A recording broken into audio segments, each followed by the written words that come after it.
Okay, this is our third scientist for I'm a Scientist. This is Dr. Cesar Hidalgo.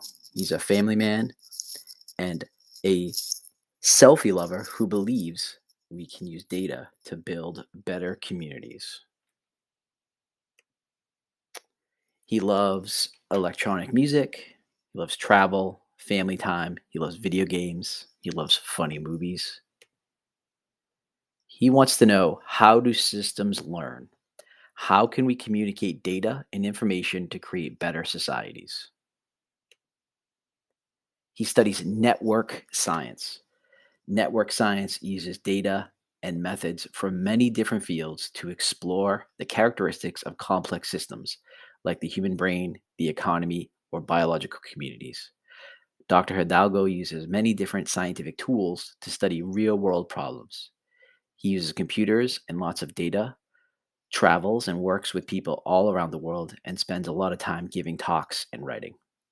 Society is made up of lots of different systems that are organized by people like families, businesses, economies, or governments. Dr. Hidalgo studies how these systems interact, learn, and get better.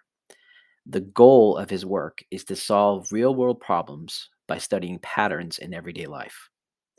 He develops new ways to look at data so that instead of it being just numbers, it's easier for anyone to understand. His path to science started with not fitting in. Growing up in Chile, he wanted to be an inventor or a scientist. He didn't really fit in with other kids his age. He preferred reading at the library to playing. He liked helping the librarian organize the card catalog because he always loved organizing information. He loved understanding systems and classifying them, like the animals in his backyard. He would write down where he found them and what kind of environment they were in. Exploring the options, he grew up in an environment where becoming a scientist wasn't a usual path. Most good students became engineers, lawyers, or doctors, but he didn't want to do those things. In his last year of high school, he became interested in astronomy and physics. At first, it didn't seem to make sense to him that you had to study physics to understand astronomy. Bending physics. He joined a physics program and after a couple of years realized astronomy wasn't for him. It used to it used a lot of computers to analyze data, but he wanted to understand people. Physics wasn't really the best way to do that. He started studying complex systems, which in a whole field dedicated to looking which is a whole field dedicated to looking at networks of people or ideas, how they interact and grow. Moving to the US in 2010, he moved to the United States to attend the Massachusetts Institute of Technology. He created a whole new field called economic complexity. He also created new ways to visualize data so that it would be easier to understand. He continued creating ways to identify patterns in real world problems and make it easier to use what we know to try and solve them.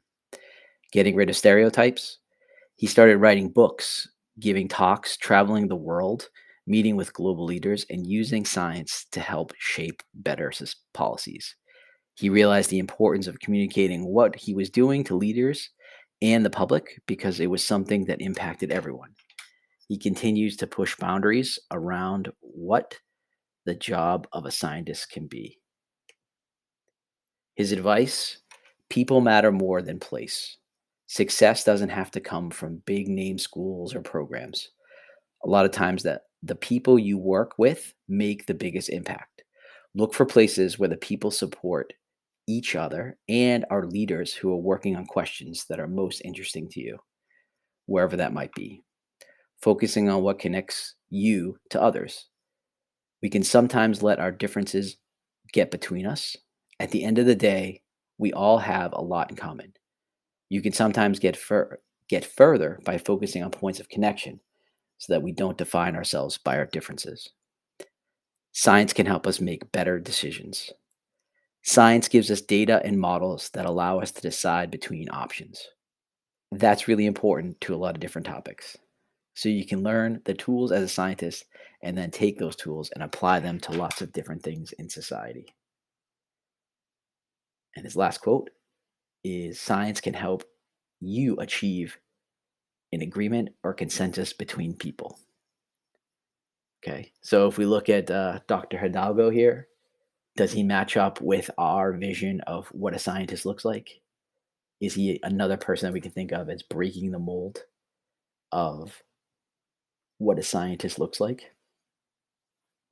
If you're interested in what Dr. Hidalgo is doing, you can go to the link in the folder and find places where there's career resources, and you might find something interesting that he might be involved in that might you might want to be involved in.